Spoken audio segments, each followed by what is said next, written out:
Catherine وہیں کھڑی ڈر رہی تھی۔ جوزفین کے الفاظ ابھی تک اس کے کانوں میں گونج رہے تھے، ہر لفظ، ہر تفصیل جیسے کسی بند دروازے پر مسلسل دستک دے رہی ہو۔ وہ کیس جسے 4 سال پہلے بند کر دیا گیا تھا، وہ لڑکی جس کے لیے کبھی کسی نے سوال اٹھانے کی زحمت بھی نہیں کی، اور اب اچانک سب کچھ دوبارہ سامنے آ رہا تھا۔ اس کی بھی پولیس کو اطلاع ہو چکی ہے۔ جوزفین کی آواز نے جیسے اس کے خیالات کا سلسلہ توڑ دیا۔ کیتھرین نے ایک لمحے کے لیے آنکھیں بند کی، جیسے وہ خود کو اس سب کے لیے تیار کر رہی ہو، مگر دل کے کسی کونے میں ایک سوال ابھی بھی زندہ تھا۔ اگر سب کچھ ختم ہو چکا تھا تو پھر یہ کہانی دوبارہ کیوں شروع ہو رہی تھی؟ خاموشی ایک بار پھر ان کے درمیان آ کر ٹھہر گئی، مگر یہ وہ خاموشی نہیں تھی جو سکون دیتی ہے، یہ وہ خاموشی تھی جو طوفان سے پہلے آتی ہے، اور شاید یہ صرف شروعات تھی۔ رات اپنی خاموشی کو اور گہرا کر چکی تھی، ایسی خاموشی جس میں ہر چھوٹی سی آہٹ بھی ایک سوال بن جاتی ہے، وہی سوال جو اس کے دل میں کئی دنوں سے پل رہا تھا۔ کون تھی وہ لڑکی، اور کیوں اس کی آنکھوں میں چھپی کہانی اسے چین سے بیٹھنے نہیں دے رہی تھی؟ وہ جانتا تھا یہ محض ایک اتفاق نہیں تھا، کچھ تھا اس ملاقات میں، کچھ ایسا جو اسے بار بار اسی جگہ، اسی لمحے میں واپس لے جا رہا تھا۔ ہوا میں ہلکی سی سردی گھل چکی تھی، اور اس کے ساتھ ایک انجانی بے چینی بھی، جیسے کوئی سچ خود کو ظاہر کرنے کے لیے بےتاب ہو۔ قدم بے اختیار اسی سمت بڑھ رہے تھے جہاں سے یہ کہانی شروع ہوئی تھی، مگر ہر قدم کے ساتھ دل کی دھڑکن بھی تیز ہوتی جا رہی تھی۔ کبھی کبھی انسان خود کو سمجھانے کی بہت کوشش کرتا ہے، مگر کچھ سوال ایسے ہوتے ہیں جو جواب مانگتے نہیں، چھین لیتے ہیں، اور آج وہ اسی جواب کے قریب تھا، مگر اسے یہ نہیں معلوم تھا کہ جو سچ اس کے سامنے آنے والا ہے وہ صرف ایک کہانی نہیں ہوگا، بلکہ ایک ایسا موڑ ہوگا جہاں سے واپسی ممکن نہیں۔ ٹرین بہت تیز رفتاری سے اپنا سفر طے کر رہی تھی، وقت کے علاوہ ہر چیز کو پیچھے چھوڑتی جا رہی تھی۔ کھڑکیوں کے شیشوں پر بارش کے قطروں نے ایک جال سا بن دیا تھا، مگر اس جال سے باہر بھاگتے ہوئے مناظر میں سے اوجھل نہیں ہوا تھا۔ اسے ان مناظر سے کوئی دلچسپی نہیں تھی، باہر نظر آنے والا کوئی منظر اسے خوش نہیں کر سکتا تھا۔ گاڑی اب کہیں رک رہی تھی، قطروں کا جال اب جیسے آنسو بن کر کھڑکی کے شیشوں پر بہنے لگا۔ اس نے ایک طویل سانس لے کر سیٹ کی پشت سے ٹیک لگا لی، آنکھیں بند کر کے اس نے سوچنے کی کوشش کی۔ وہ کتنے سالوں بعد واپس لندن جا رہی تھی، اسے زیادہ وقت نہیں لگا، وہ جانتی تھی وہ کتنے سالوں بعد لندن جا رہی ہے۔ پچھلے 4 سال سے وہ ایک کال گرل کے طور پر کام کر رہی تھی، وہ کہاں بھیجی جاتی تھی، اسے لے جانے والا کون ہوتا تھا، ملنے والا معاوضہ کتنا ہوتا تھا، اسے کسی چیز سے بھی کوئی دلچسپی نہیں رہی تھی۔ ہر چیز ایک جیسا چہرہ ہوتا تھا، ہر چہرہ مظہر کا چہرہ ہوتا تھا، اور وہ یہ طے نہیں کر پاتی تھی کہ اسے اس سے محبت کرنی چاہیے یا نفرت۔ وہ واحد چیز جو اس نے پورے عرصے کے درمیان سیکھی تھی، میں دوبارہ کبھی کسی شخص پر اعتبار نہیں کروں گی، اور محبت تو کبھی نہیں۔ اس رات مظہر کا خیال آنے اور پھر اس احساس نے کہ وہی شخص جس نے اسے دھوکہ دیا، کیتھرین کو زندگی میں صرف ایک سبق دیا تھا۔ اس رات کے بعد سب کچھ بدل گیا تھا۔ اسے لیسٹر بھیج دیا گیا تھا، اس کے ساتھ کچھ اور لڑکیاں بھی تھیں۔ اس کے لیے اپائنٹمنٹس کون طے کرتا تھا وہ نہیں جانتی تھی، معاوضے کی ادائیگی بھی اسے نہیں کی جاتی تھی، لیکن اسے ایک اچھا اپارٹمنٹ دے دیا گیا تھا، اور ہر اپارٹمنٹ کی کچھ رقم بھی۔ وہ اس پیسوں کو جیسے چاہے خرچ کر سکتی تھی، جہاں چاہے گھومنے کے لیے جا سکتی تھی، مگر وہ جانتی تھی وہ آزاد نہیں تھی۔ اس طرح چیک رکھا جاتا تھا، اور جس دن وہ مستقل طور پر وہاں سے بھاگ جانے کی کوشش کرے گی، اس دن ایک بار پھر اس کے پر کاٹ دیے جائیں گے۔ اس نے کبھی بھاگنے کی کوشش نہیں کی، کبھی پولیس کو اطلاع دینے کی بھی کوشش نہیں کی۔ اس نے ہر چیز کے ساتھ سمجھوتا کر لیا تھا، وقت کے ساتھ، حالات کے ساتھ، اور اپنی قسمت کے ساتھ۔ اس دن اسے جوزفین نے فون کیا تھا، وہ بھی ان کال گرل میں سے ایک تھی جو اس کے ساتھ لندن سے لائی گئی تھی۔ کیتھی، میں جوزفین بول رہی ہوں، تم 10 منٹ کے اندر اندر اپنا اپارٹمنٹ چھوڑ دو اور میرے بتائے ہوئے ایڈریس پر آ جاؤ۔ اس نے تیز آواز میں اسے ایڈریس بتایا۔ مگر کیوں، کیا بات ہے؟ تمہارے اپارٹمنٹ پر پولیس کسی بھی وقت ریڈ کر سکتی ہے، باقی باتیں ملنے پر کریں گے۔ فون منقطع ہو گیا۔ کیتھرین نے حیرانی سے ریسیور کو رکھا۔ ریڈ؟ پچھلے 4 سال میں ایک بار بھی اسے ایسی صورتحال کا سامنا نہیں کرنا پڑا۔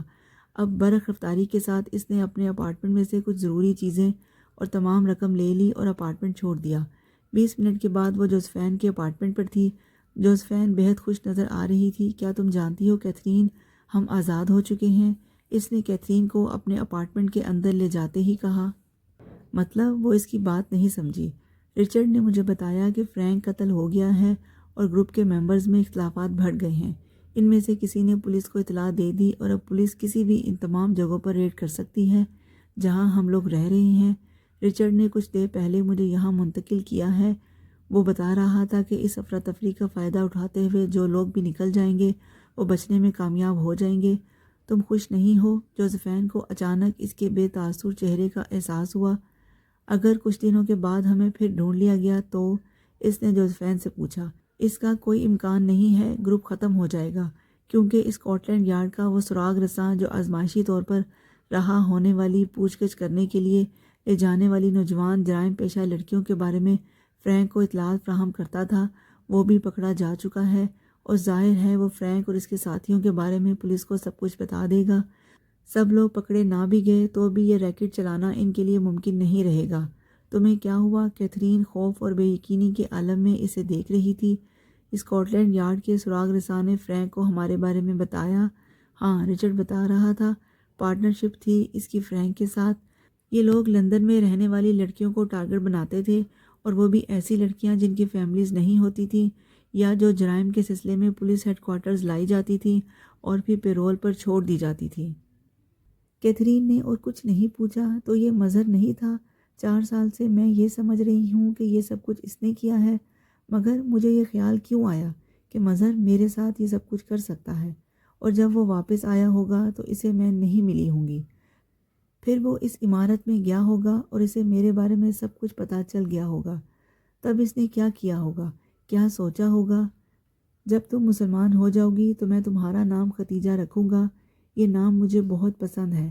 ایک آواز اس کے گرد بھنور بن کے لہرائی اور اسے اپنا وجود موم کی طرح پگھلتا ہوا محسوس ہوا۔ جوزفین اندازہ نہیں کر سکتی کہ وہ کیوں ایک دم پھوٹ پھوٹ کر رونے لگی تھی، وہ کبھی اندازہ نہیں کر سکتی تھی۔ اور اب وہ واپس لندن جا رہی تھی۔ مجھے واپس وہیں جانا ہے، میں اس شہر میں نہیں رہ سکتی۔ چند ہفتے وہاں رہوں گی، پھر دیکھوں گی مجھے کیا کرنا ہے۔ جوزفین کے روکنے پر اس نے کہا تھا، پچھلے 4 سال میں ایک بار بھی لندن نہیں آئی تھی۔ لیسٹر سے برمنگھم، برمنگھم سے بریڈ فورڈ اور بریڈ فورڈ سے کیمبرج۔ وہ مختلف لوگوں کے ساتھ ان چاروں جگہوں پر جا چکی تھی، مگر اسے لندن کبھی نہیں بھیجا گیا۔ ٹرین ایک بار پھر چلنے لگی۔ کیتھرین نے چونک کر آنکھیں کھول دیں۔ کھڑکیوں کے شیشے اب پہلے سے زیادہ دھندلے ہو گئے تھے۔ زندگی سے زیادہ دھندلی چیز کیا ہو سکتی ہے؟ اس نے دوبارہ آنکھیں بند کر لیں۔ لندن میں سب کچھ بدل گیا تھا۔ وہ جانتی تھی ایسا صرف اسے محسوس ہو رہا ہے، ورنہ شاید باقی سب لوگوں کے لیے لندن پہلے جیسا ہی تھا۔ اس نے ایک سستے ہوٹل میں رہائش اختیار کی اور پھر چند دنوں کے بعد ایک بوڑھی عورت کے ہاں پیئنگ گیسٹ کے طور پر رہنے لگی۔ مزید کچھ دنوں کے بعد اس نے ایک فیکٹری میں اپنے لیے کام تلاش کر لیا۔ چند ہفتوں بعد اس نے وہ کام چھوڑ کر ایک بار پھر اس نے ایک سٹور میں کام کرنا شروع کر دیا۔ ایک بار پھر اس نے اسلامک سینٹر جانا شروع کر دیا، اور اس بار اس نے اسلام قبول کر لیا تھا۔ وہ جیسے زندگی کو ایک بار پھر نئے سرے سے شروع کرنے کی کوشش کر رہی تھی۔ صرف ایک انکشاف نے اسے ایک بار پھر اپنے پیروں پر کھڑا کر دیا تھا۔ تو یہ مظہر نہیں تھا جس نے مجھے دھوکہ دیا، اس نے واقعی مجھ سے محبت کی تھی۔ کم از کم اس کا چہرہ پہچاننے میں میں نے کوئی غلطی نہیں کی تھی۔ وہ سوچتی اور اسے اپنا ملال کم ہوتا محسوس ہوا۔ وہ خود کو بے حد ہلکا محسوس کر رہی تھی، پرندے کے کسی پر کی طرح، ہوا کے کسی جھونکے کی طرح، پھول کی کسی پتی کی طرح۔ اس کے ارد گرد مکمل خاموشی تھی، ستاروں کی مدھم روشنی، مکمل خاموشی، خوشبودار ہوا کے جھونکے، پیروں کے نیچے فرش کی ٹھنڈک۔ اسے لگا وہ جنت میں ہے۔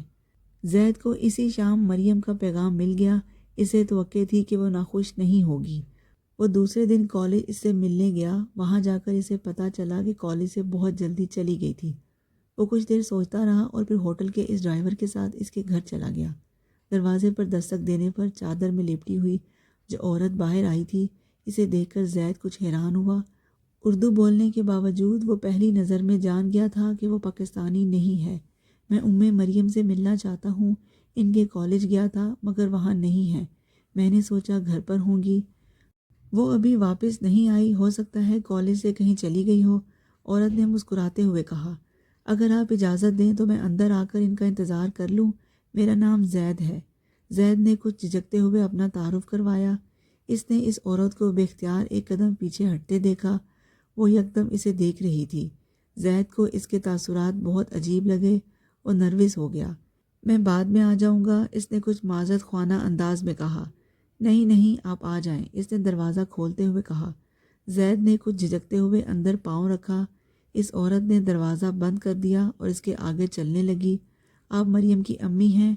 زید نے اس عورت کے پیچھے چلتے ہوئے پوچھا۔ اس عورت نے پلٹ کر اسے دیکھا اور مسکرائی۔ ہاں۔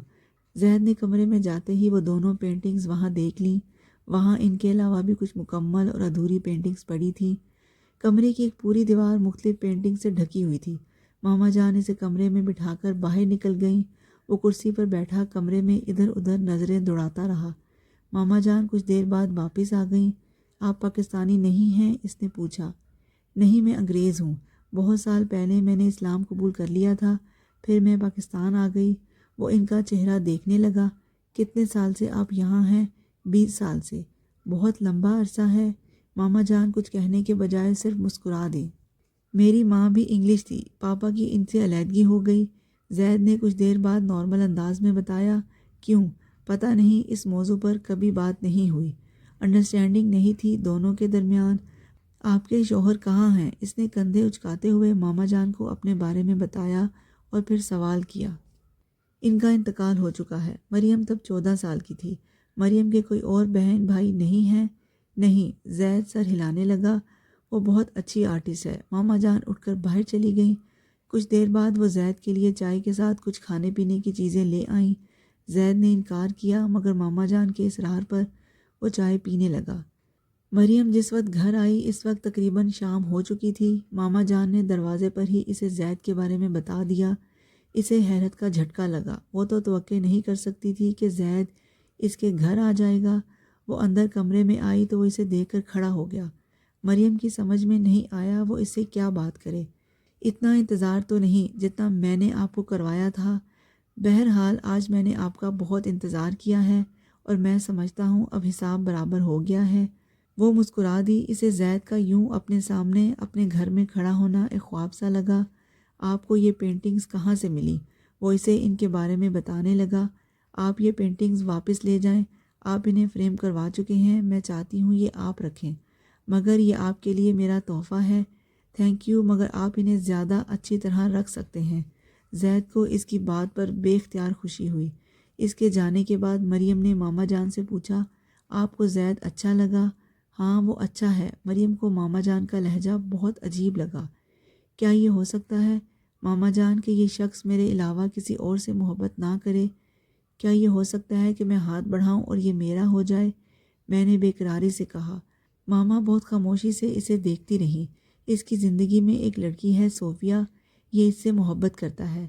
میں سوچ رہی ہوں ماما جان یہ یہاں کیوں آیا ہے؟ اس کی باتیں بے ربط تھیں۔ رات کے پچھلے پہر کروٹ لیتے ہوئے مریم کی آنکھ کھلی۔ اس نے ماما جان کو جائے نماز پر بیٹھے ہوئے دیکھا۔ وہ چند لمحے غنودگی کے عالم میں انہیں دیکھتی رہی، پھر اس نے کروٹ بدل لی۔ اس کے گھر آنے کے چوتھے دن مریم کالج کے لان میں ایک پینٹنگ مکمل کر رہی تھی جب وہ اس کے پاس آیا۔ رسمی الیکس لیگ کے بعد وہ واپس جانے کے بجائے وہیں کھڑا اسے پینٹنگ پر اسٹروک لگاتا دیکھتا رہا۔ مریم وہاں اس کی موجودگی سے کچھ ڈسٹرب ہونے لگی۔ اسے محسوس ہو رہا تھا جیسے وہ کچھ کہنا چاہ رہا ہے اور اس کا یہ اندازہ ٹھیک تھا۔ چند منٹ خاموش رہنے کے بعد اس نے مریم سے کہا، یہ آپ کا آخری سال ہے یہاں، اس کے بعد کیا کرنا چاہتی ہیں؟ پتہ نہیں، وہ اسٹروکس لگاتی رہی۔ آپ نے اپنے لیے کچھ طے نہیں کیا؟ فی الحال تو نہیں۔ وہ ایک بار پھر خاموش ہو گیا۔ اپنی شادی کے بارے میں کبھی سوچا ہے آپ نے؟ مریم نے سر اٹھا کر اسے دیکھا۔ کینوس پر چلتا ہوا اس کا ہاتھ رک گیا۔ نہیں، میرا ابھی کوئی پرپوزل نہیں آیا اور نہ ہی میں نے اس بارے میں سوچا ہے۔ وہ ایک بار پھر کینوس پر ہاتھ چلانے لگی۔ اچھا، اگر میں آپ کو پرپوز کروں تو؟ وہ دم بخود رہ گئی۔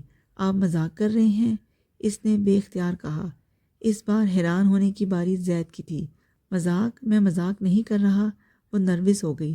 آپ صوفیہ کے ساتھ انگیجڈ ہیں؟ انگیجڈ نہیں ہوں، میری اس کے ساتھ دوستی ہے۔ ہو سکتا ہے کہ آپ نہ ہوتی تو میں اس کو پرپوز کرتا۔ وہ اچھی لڑکی ہے، زید نے بڑے نارمل انداز میں کہا۔ وہ ایک دم برا مان گئی۔ اگر وہ اچھی لڑکی ہے، آپ کی اس کے ساتھ دوستی ہے، انڈرسٹینڈنگ ہے، تو پھر آپ مجھ سے شادی کیوں کرنا چاہتے ہیں؟ صوفیہ سے کریں۔ مریم، مجھے آپ سے محبت ہے، میں نہیں جانتا کیوں، مگر میں پچھلے 2 ماہ سے آپ کو اپنے ذہن سے نکال نہیں سکا، اور پچھلا پورا ہفتہ میرے لیے بہت تکلیف دہ رہا ہے۔ میں راتوں کو ٹھیک سے سو بھی نہیں پاتا۔ مریم، اس سے زیادہ تکلیف دہ چیز کوئی اور نہیں ہوتی کہ جس سے آپ محبت کرتے ہوں وہ آپ کو ناپسند کرتا ہو، آپ کو دیکھتا تک نہ ہو۔ وہ بے یقینی کے عالم میں اسے دیکھنے لگی۔ وہ اس کے منہ سے بالکل وہی لفظ سن رہی تھی جو اس نے اس رات ماما جان سے کہے تھے۔ وہ سب سے بات کرتا ہو، بس آپ سے بات نہ کرے۔ آپ کے رویے سے مجھے جس قدر تکلیف ہوئی تھی وہ لفظوں میں بیان نہیں کر سکتا۔ کیا آپ یقین کریں گی کہ میں صرف آپ کو دیکھنے کے لیے یہاں آتا تھا، اور یہاں سے جانے کے بعد میں سوتا تھا کہ اب دوبارہ نہیں آؤں گا۔ میں جتنی دیر یہاں رہتا تھا آپ نظر نہ بھی آتی تو بھی مجھے سکون رہتا، مگر اس گیٹ سے ایک قدم باہر نکالتے ہی بہت مشکل ہے یہ بتانا کہ میں کیا محسوس کرتا تھا، اور پچھلا پورا ہفتہ تو میں آپ کی طرف کیوں نہ آتا۔ میں نہیں جانتا، مگر کوئی چیز ہے جو مجھے آپ کا آرٹ، یا پھر آپ خود، مجھے نہیں پتا۔ اس کے چہرے پر اضطراب اور بے بسی تھی۔ پھر میں نے سوچا اگر کسی عورت سے اتنی محبت ہو جائے تو پھر اس سے شادی کر لینی چاہیے۔ صوفیہ اچھی ہے، مگر میں نے اس کے لیے یہ کبھی محسوس نہیں کیا۔ آپ کے ساتھ میرا رشتہ کچھ اور طرح کا ہے۔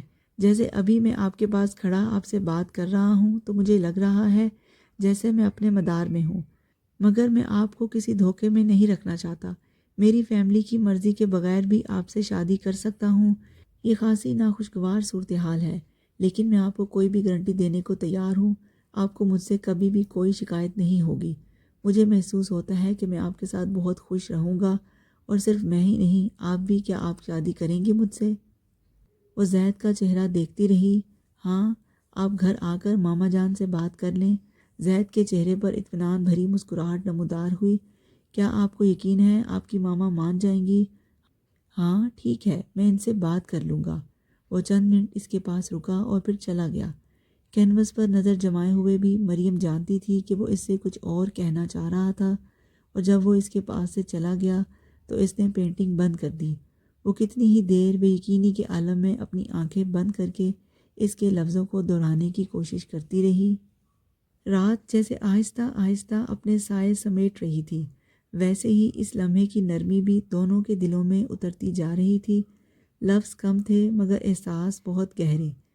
مریم نے نظریں جھکائے، بس ہلکی سی مسکراہٹ کے ساتھ سر ہلایا، اور وہ ایک چھوٹا سا اشارہ جیسے زید کے دل میں روشنی بھر گیا ہو۔ اس کے چہرے پر پہلی بار ایک ایسا سکون تھا جو شاید اسے برسوں سے نصیب نہیں ہوا تھا۔ ٹھیک ہے، میں بات کروں گا، اس نے دھیمی مگر پرعزم آواز میں کہا۔ مریم نے ایک لمحے کو اسے دیکھا، جیسے اس ایک جملے میں اسے اپنی پوری دنیا نظر آ گئی ہو۔ دل کی الجھنیں جیسے سلجھنے لگی تھیں اور فاصلے خود بخود کم ہونے لگے تھے۔ ہوا میں ایک عجیب سی خوشبو تھی، امید کی، نئے آغاز کی، اور اسی خاموش خوبصورت لمحے کے ساتھ ایک نئی کہانی نے جنم لیا۔ ایک نئی ابتدا جاننے کے لیے میرے ساتھ رہیے گا، اور اگر آپ کو یہ انداز پسند آیا ہو تو لائک، شیئر اور سبسکرائب ضرور کیجیے گا۔ ملتے ہیں اگلے ایپیسوڈ میں۔ اگر آپ کو بھی لگتا ہے کہ کبھی کبھی ایک ہاں پوری زندگی بدل دیتی ہے تو کمنٹ میں ضرور بتائیں، اور بتائیں کیا واقعی مریم کے لیے صحیح فیصلہ ہے۔ دل کی سننی چاہیے یا حالات کی؟ آپ ہوتے تو کیا فیصلہ کرتے؟ کمنٹ میں ضرور بتائیں، میں ہر کمنٹ پڑھتی ہوں۔